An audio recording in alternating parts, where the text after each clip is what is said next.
We're asking that, is this a surprise that it's the Crown being accused of racism?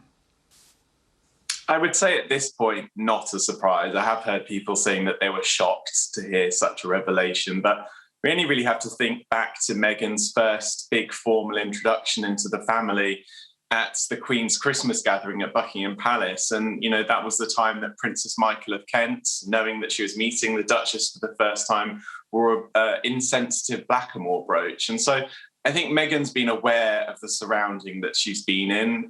You know, it's one of the things that I highlighted in the biography that I wrote on the couple, that wasn't just within the family she experienced it, but also in the institution. So to hear that it has gone as far as potentially a senior member of the royal family, I would say that none of us should be particularly surprised. This is an incredibly sheltered institution and family, despite how diverse they give the impression to the world that they are. You know, it was only a few days ago we watched the Commonwealth Service with its display of diversity as the Queen gave her speech. And whilst that is the exact image that should be projected by the palace and the institution, it has to come from within as well. And the pressure is, of course, on them to now address these matters. I've really stayed on top of Palisades to get a response. And, you know, so far it's silence, and that's not a great look for them. One of the key moments, Omid, was the revelation that there was concern about how dark Archie's skin would be, and Harry was especially reluctant to elaborate.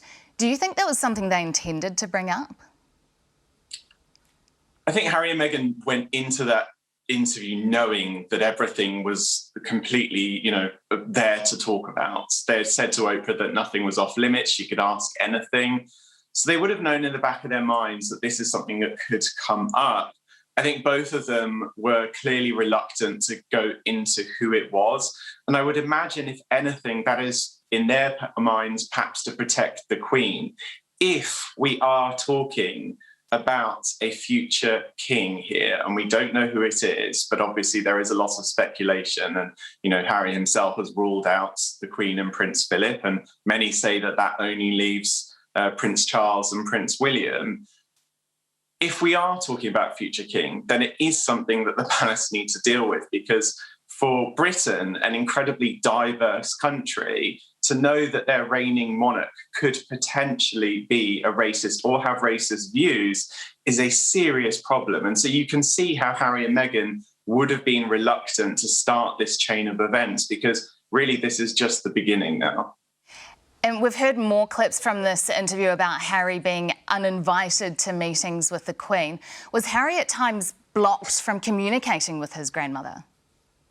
Absolutely. This is a story that I really went at pains to detail in Finding Freedom. When Harry and Meghan announced to the Queen and Prince Charles their plans or their hopes to step away and that they would like to have a meeting to talk about it, it was those private aides around Her Majesty who blocked Harry from being able to have that meeting with the Queen. So I go into detail about how when they arrived back in the UK at the start of 2020, Harry and Meghan's thoughts were, should we go straight to Sandringham to see the Queen? Because the private aides are saying that we can't see her until the end of the month.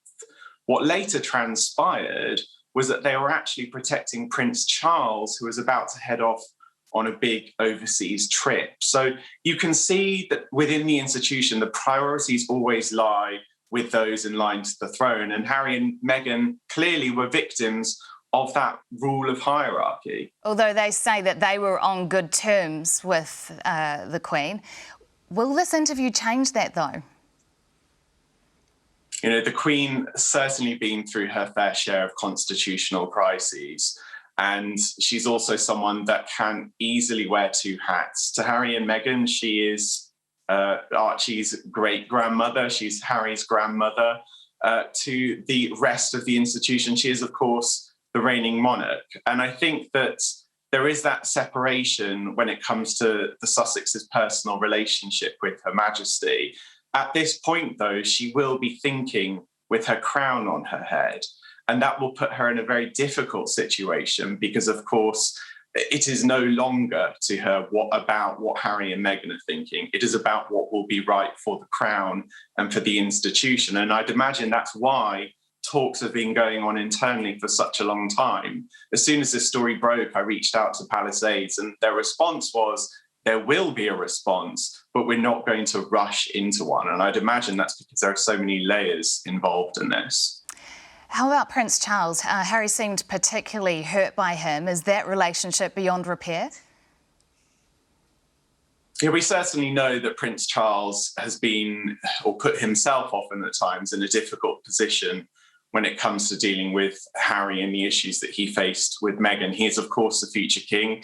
He has been groomed since birth to think about duty over family.